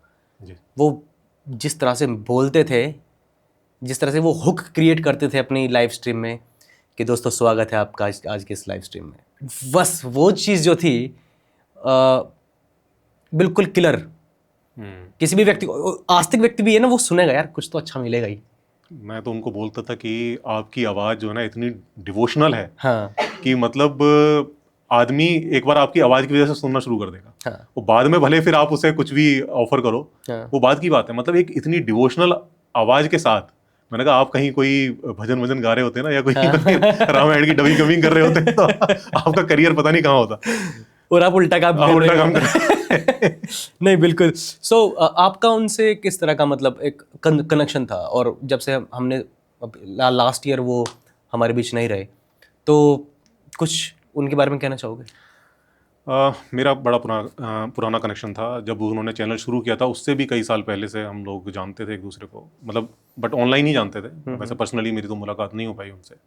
तो फेसबुक पर वगैरह में मैं लिखा करता था उस समय पर। तो उस समय पर वो कमेंट्स में आ जाते थे मेरे साथ में, जैसे किसी से मेरी डिबेट हो रही थी, बड़ी लंबी लंबी डिबेट चलती थी मेरी। किस पे? यूट्यूब पे? नहीं, फेसबुक पर। फेसबुक के कमेंट सेक्शन में। तो वो हम दोनों कई बार मेरे साथ में आ जाते थे। कभी वो कुछ लिख रहे हैं, कभी मैं कुछ लिख रहा हूँ, ये सब चलता रहता था। फिर इस तरह से बातचीत होनी शुरू करी। फिर एक दिन उन्होंने बताया कि ऐसे ऐसे करके मैंने एक चैनल बनाया हुआ है। तो उसी समय पर मैं भी अपना यूट्यूब चैनल पर काम कर रहा था, फिर मैंने अपनी वीडियो डाली, तो फिर उन्होंने ही मेरे को जो यूट्यूब कम्युनिटी के अदर चैनल्स जो थे हमारे रैशनल कम्युनिटी के, उनसे परिचित कराया। फिर तो हमारे मतलब नंबर वगैरह भी शेयर हो गया, फिर हमारी अक्सर बातें होने लगी। अच्छा, आप ये एक किताब है जी। जो ह्यूमन सर के, अच्छा इसमें ह्यूमन सर की सारी वीडियोस हैं? हाँ, मतलब वीडियोस का कंटेंट है, और उसके साथ साथ और भी बहुत कुछ है इसके अंदर। इसके अंदर आपको रेफरेंसेस बहुत ज़्यादा मिलेंगे। अच्छा, हाँ, जो उन्होंने बातें कही हैं रेफरेंस के साथ है? रेफरेंस कहते हैं, क्योंकि क्या वीडियोस में क्या होता है, रेफरेंस हर बार लगाना पॉसिबल नहीं होता, तो इसके एग्जैक्टली, अंदर हर बार स्क्रीन पे दिखाना, शो हाँ, करना। हाँ, तो इसके अंदर प्रॉपर रेफरेंसेस मिलेंगे आपको, और जो वीडियोस हैं उनके कंटेंट को भी हमने और ज़्यादा रिफाइन करके इसमें पेश किया है। हाँ, ये स्टार्टिंग में जो कानूनी असवीकरण है, ये भी सर अपने जो लाइव स्ट्रीम में शुरुआत में बोलते थे अपनी आवाज़ में। तो दोस्तों मैं आपको बता देना चाहता हूँ कि ये किताब है ह्यूमन विद साइंस सर की। अगर आपने उनके चैनल को देखा है, अगर नहीं देखा तो आप इस किताब को ज़रूर पढ़ो। और इसका अगर कोई इसको परचेस करना चाहता है तो वो मुझे, या तो मुझे पर्सनली इंस्टाग्राम पर डीएम कर दे, या फिर वो डीएम कर दे अर्पित भाई के इंस्टाग्राम पर, या फिर आप एक काम कर सकते हैं कि ह्यूमन विद साइंस सर के चैनल पर जाकर एक ईमेल आईडी है, हाँ, कम्युनिटी पोस्ट हमने डाली हुई है, कम्युनिटी पोस्ट पे जाकर आप संपर्क कर सकते हैं। और मैं दिखाऊंगा नहीं, पीछे एक बहुत अच्छी चीज़ है, ह्यूमन विद साइंस सर का एक्चुअल फ़ोटो है, जो बहुत सारे लोगों की देखने की इच्छा थी, जो कि मैं उन्हें देख पा रहा हूँ। सो आप इसको परचेस कर सकते हैं, और उसके लिए आप हमें डीएम करें। अच्छा अर्पित भाई, मेरे पास कुछ, मैंने इंस्टाग्राम पर एक कम्युनिटी वो डाला था, स्टोरी डाला था, और मैंने कुछ लोगों से क्वेश्चन पूछे थे, तो मैं चाहूँगा कि आप उनका, जो लोग आपसे आंसर चाहते हैं, तो काफ़ी सारे मेरे पास हैं, बट मैं एक धनंजय डी के जी हैं, उनका सवाल मेरे को बढ़िया लगा कि भाई आपकी आवाज़ इतनी क्यूट क्यों है? पता नहीं क्यों क्यूट है, आपको क्यूट लगती होगी। मैंने बस अपनी आवाज़ को क्यूट बनाने के लिए कुछ किया नहीं है स्पेशल, ऐसी ही है शायद नेचुरली। रैशनल बंदा बोल रहे हैं, क्या वैदिक युग सत्य था, या फिर ये लाखों साल पुराना मतलब एग्जिट करता था, या फिर नहीं? लाखों साल पुराना तो फिर वो माइथोलॉजिकल बात हो जाएगी, वो माइथोलॉजी को आप हिस्ट्री बना रहे हो, लाखों साल पहले होना पॉसिबल ही नहीं है। जो ऋग्वेद की जो रचना है, अगर मैं मतलब जो हिस्टोरियन जिस तरह से मानते हैं, हालांकि उस पर भी डिबेट है, बहुत सारे लोग उस चीज़ को भी नहीं मानते ऋग्वेद को उतना पुराना, लेकिन चलो उसको भी अगर मैं लेकर चलूँ, उनको भी सच मान के चलूँ, तो जो ऋग्वेद है वो आपका जाता है करीब 3000 BC के अराउंड, इससे पुराना नहीं जाता है, और उसमें कई सारे उसके एविडेंस हैं, और उन पर भी डिबेट है कि अब जैसे कि वो सरस्वती नदी की बात होती है, तो उस टाइम पर जो घाघरा का जो रिवर सिस्टम है, तो वो उस समय पर एग्जिस्ट करता था, और उसके साथ में जो ऋग्वेद में अदर भी कुछ चीज़ें ऐसी मिलती हैं जिसकी वजह से मतलब लोग उसको उतने पीरियड तक ले जा सकते हैं, मतलब मैक्सिमम है वो वहाँ तक ही आप ले जा सकते हो, उससे पीछे ले जाने का कोई सेंस बनता नहीं है। लाखों साल तो फिर वो माइथोलॉजी में चले गए, आप हिस्ट्री में रही नहीं।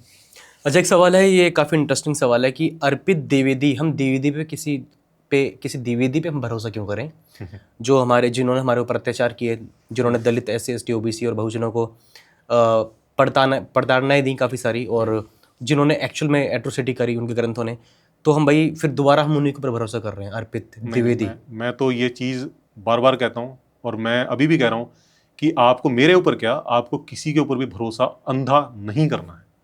मेरी बातों को भी, जो भी मैं बात कहता हूँ, जो भी अपने वीडियोस के थ्रू या पॉडकास्ट में भी जो भी आपने सुना है, हर चीज़ को आप वेरीफाई करो। अगर आप वेरीफाई नहीं कर रहे हो तो आप गलती कर रहे हो। एक सीखने का प्रोसेस है, हर चीज़ को बिना वेरीफाई करे आपको एक्सेप्ट नहीं करना चाहिए। एक सवाल है, क्या त्रिवेदी ही तालिबानी है? एक और बड़ा इंटरेस्टिंग क्वेश्चन कि 50 में क्या जोड़े कि 25 हो जाए? 17 में क्या जोड़े कि 27 70 में क्या जोड़े कि 17 हो जाए? 17 हो जाए। सो एक क्वेश्चन है, अमित कुमार 4, भारत में जातिवाद कभी समाप्त होगा या नहीं होगा? हो सकता है, लेकिन टाइम लगेगा, क्योंकि आज भी मैं देखता हूँ कि जो जातिवाद है लोगों के अंदर भरपूर है, और वो अभी भी ख़त्म नहीं हुआ है। इवन बहुत सारे लोग, मैं मतलब इस चीज़ को कहने में मेरे को कोई हिचक नहीं है कि बहुत सारे लोग ऐसे हैं जो कि रैशनल हो जाते हैं, एथिस्ट हो जाते हैं, बट स्टिल जो जातिवाद है उनके अंदर से नहीं जाता है, क्योंकि उस वर्ग की जो पीड़ा है, जब तक आप उस चीज़ को महसूस नहीं करोगे एज अ ह्यूमन, केवल नास्तिक हो जाना पर्याप्त नहीं होता। आप नास्तिक हो गए, ठीक है, आपको पता चल गया, वो बात ठीक है, वो आपके पर्सनल बेनिफिट के लिए तो ठीक है, लेकिन उसके बाद अगला स्टेप आपका होना चाहिए कि आपको अगर कुछ सच्चाई पता चली है तो उससे हम समाज को कैसे बेहतर बना सकते हैं। तो नास्तिक बनने के बाद दूसरा स्टेप आपका होना चाहिए कि आप ह्यूमैनिटेरियन बने, मानवतावादी बने। अगर आप वो नहीं बन रहे हैं तो कुछ ना कुछ गड़बड़ है आपके साथ में। तो ये जो विचार की प्रक्रिया है आपकी रुकनी नहीं चाहिए। लोगों की विचार की प्रक्रिया कई बार मैंने देखा है कि वो नास्तिक बन गए और वहीं पर रुक गए, और वहीं पर बस वो उनका रह जाता है कि भाई जो रिलीजन है उसकी खिल्ली उड़ानी है, बाकी जो रिलीजन है उनको क्रिटिसाइज करना है। लेकिन आप समाज को नहीं देखते कि आपको जो समाज है उसको आप कैसे बेहतर बना सकते हो, समाज की जो समस्याएं हैं, जो जातिवाद है, जो कम्युनलिज्म है, उसको कैसे आप कम कर सकते हो, कैसे खत्म कर सकते हो, क्योंकि वो आपके समाज के लिए बेहतर है, आपके समाज के लिए अच्छा है वो, कि वो समाज आपका सुधरे, तभी ये जो देश है वो तरक्की करेगा। आप अपने बच्चों को एक बेहतर भारत छोड़कर जाओगे। अच्छा, अगर आपको कहा जाए या फिर ज़बरदस्ती डिक्टेटरशिप के द्वारा आपके ऊपर कुछ बातें थोपी जाएं और आपको सिलेक्शन करना है, तो आप दुनिया का किस धर्म को चूज़ करना पसंद करोगे? देखो, संगठित धर्म में तो मैं कोई भी नहीं चूज करना चाहूँगा, भले चाहे कोई कुछ भी कर ले।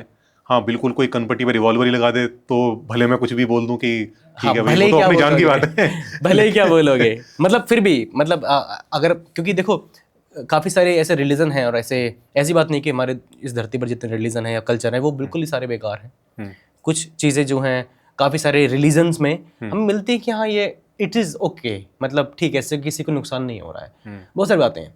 तो उस सेंस में मैं बोलना चाह रहा हूँ कि अगर आपको एक चूज़ करने को कभी मिले कि हाँ भाई मेरे को, या फिर आप हायरार्की बनाओ, हायरार्की तो खैर कंट्रोवर्शियल हो जाएगी। तो देखो, संगठित धर्म में तो कोई भी नहीं। अगर कोई कनपट्टी पे रिवॉल्वर लेके खड़ा होगा तो मैं पूछूंगा भाई तेरा धर्म क्या है, मैं बोलूंगा हाँ ठीक है कोई बात।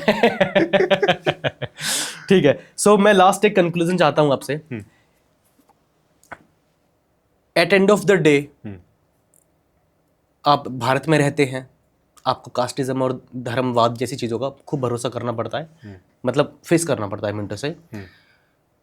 उस चीज़ को मद्देनजर रखते हुए एक रैशनल व्यक्ति को भारत जैसे देश में, जहाँ पर जो एक मिनट में दंगे हो जाते हैं धर्म और जातियों के नाम पर, उन्हें क्या मैसेज देना चाहेंगे? ऐसे लोग जो एथिस्ट कम्युनिटी से हैं, उनको अपने आसपास कोई व्यक्ति एथिस्ट नहीं मिलता है जिससे वो अपनी खुद की भावनाएं शेयर कर पाए। एक मैसेज उन लोगों के लिए जो आपको फॉलो कर रहे हैं। मैसेज यही है दोस्तों कि आप लोग क्योंकि हम अभी कहें कि आसपास नहीं हैं, कहें कि हमारे आसपास इतने लोग नहीं हैं, तो डिजिटल जो प्लेटफॉर्म्स हैं वो एक बड़ा अच्छा जरिया है। और अब तो बहुत सारे चैनल्स हैं जो कि लाइव भी करते हैं, और कई चैनल्स तो ऐसे हैं कि हफ्ते में 3-3 दिन लाइव करते हैं। तो आप उनसे जुड़ें, वहाँ पर आपको एक कम्युनिटी वाला फील आएगा। होता क्या है कि दिक्कत ये होती है कि नास्तिक बनने के बाद जो दूसरी दिक्कत जो फेस करनी पड़ती है कि हम एक जो कम्युनिटी वाला जो फील करना चाहते हैं, जो कि रिलीजन हमें बहुत अच्छे से फील कराता है, क्योंकि आसपास सारा आपका समाज रिलीजियस है, तो आप अच्छे से वो कम्युनिटी वाला फील ले पाते हो। तो वो अगर आप फील मिस कर रहे हो तो आप बहुत सारे जो हमारे चैनल्स हैं उनसे जुड़ सकते हो। वहाँ पर आपको बहुत सारे ऐसे लोग मिलेंगे जो कि आपकी जैसी बात कर रहे होंगे, तो वहाँ पर आप वो फील कर पाओगे। आप लाइव में जुड़िए, वहाँ पर बातें कीजिए, अपनी जो समस्याएं हैं उनको शेयर कीजिए। और आप खुद भी, यदि आपके अंदर एबिलिटी है तो आप खुद भी अपने ऐसा कोई हैंडल बनाएं, चाहे इंस्टाग्राम पर, चाहे यूट्यूब पर, और वहाँ पर आप अपने विचारों को प्रकट कीजिए। हम तो चाहते हैं कि ज़्यादा से ज़्यादा लोग जो हैं जुड़ें इन चीज़ों से और अपने विचारों को जनता के सामने रखें, क्योंकि इस दौर में जो हमारे हमारे कहें कि एक बहुत बड़ी जो ताकत हमें मिली हुई है सोशल मीडिया के थ्रू, ये कभी पास्ट में एग्जिस्ट ही नहीं कर सकती। और आप इस ताकत को समझें और इस ताकत का उपयोग करें अपने विचारों को ज़्यादा से ज़्यादा लोगों तक पहुंचाने के लिए। क्योंकि बाकी जो लोग हैं, बाकी जो कहें कि जो धर्म है, सत्ता है, उनके पास बहुत ताकत है, उनके पास बहुत जरिए हैं, उनके पास मेन स्ट्रीम मीडिया से लेकर तमाम साधन है, और पैसे की कोई कमी नहीं, अथाह पैसा उनके पास, वो बहुत कुछ फैला सकते हैं। हमारे पास यही एक ले देकर जरिया है, तो इस जरिए का जो भी उपयोग बेहतर से बेहतर आप कर सकते हैं वो आपको करना चाहिए। अंधविश्वास वैसे भी इसका भी इस्तेमाल करके बहुत फैलाया जा रहा है, तो अगर 2-4 रैशनल बातें भी अगर फैलेंगी तो उससे फ़र्क पड़ता है, और मैं देखता हूँ फ़र्क पड़ रहा है। ये चीज़ें मैं रियल वर्ल्ड में फेस कर रहा हूँ। मैं अभी भी मतलब देखता हूँ लोग लगातार मेरे पास आते हैं कि भाई आपको सुना, आपको देखा, और हमारे जो है जीवन में इस तरह से परिवर्तन आया। तो ये काम आप भी करोगे तो धीरे धीरे जो है हो सकता है कि आपके आसपास भी लोग आपको ऐसे मिलने लगे जिनसे कि आप एक कम्युनिटी बिल्ड कर पाओ। खैर अर्पित भाई, बहुत बहुत शुक्रिया हमारे इस शो में आने के लिए, और मैं चाहूँगा कि ऑडियंस से बोलो कि इस चैनल को सब्सक्राइब करें। बिल्कुल, ये इस चैनल को भाई देखो, इस पॉडकास्ट को देख कर जा रहे हो ना, चैनल को सब्सक्राइब करके जाना है। लास्ट तक ऐसे देख नहीं लिया है जाना। तब। हाँ, लास्ट तक देख लिया है तो सब्सक्राइब करके जाना है। तो बहुत बहुत शुक्रिया अर्पित भाई हमारे साथ जुड़ने के लिए। तो दोस्तों, इस पॉडकास्ट का यही एंड होता है। अगर किसी को टाइम स्टैम्प्स के जरिए किसी पर्टिकुलर पार्ट पर पहुंचना है तो वो नीचे बाद में जा सकता है। तो अभी के लिए सभी से चाहूँगा अलविदा, बाय बाय।